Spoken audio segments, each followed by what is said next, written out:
ஒரு புராணத்தில் ராமாயணத்தில் ராமருக்கு எதிரி யார்? யார் எதிரி? எனிமி ராவணனா? ராவணன் பிறந்த நட்சத்திரம் யாருக்காவது தெரியுமா? ராவணன் பிறந்த நட்சத்திரம் மூலம். ராவணன் பிறந்தது மூல நட்சத்திரத்தில் பிறந்திருக்கார்.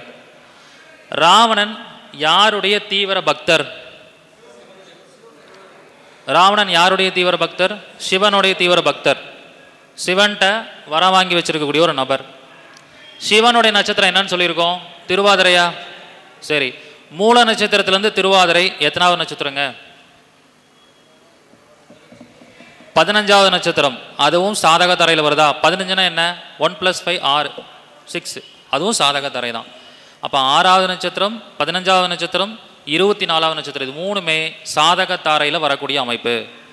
அப்போ ராவணன் ஒரு மன்னனாக இருந்தாலும் ஒரு அரக்க குணத்தை கொண்டாலும் அவர் வழிபாடு பண்ண சிவன் அவருக்கு நல்லதை கொடுத்துருக்கார், வரத்தை கொடுத்துருக்கார். எப்படி?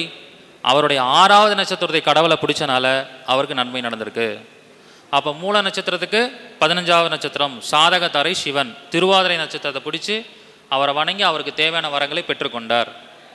இப்படி நிறையா உதாரணங்கள் இருக்குது. இது எப்படி வேலை செய்யுதுன்னு பார்க்கும்போது, நாம் இன்றைக்கி மனிதர்களாக பிறந்திருக்கோம், நாம் இதை ஆக்டிவேட் பண்ணி ஜெயிக்கிறோம்.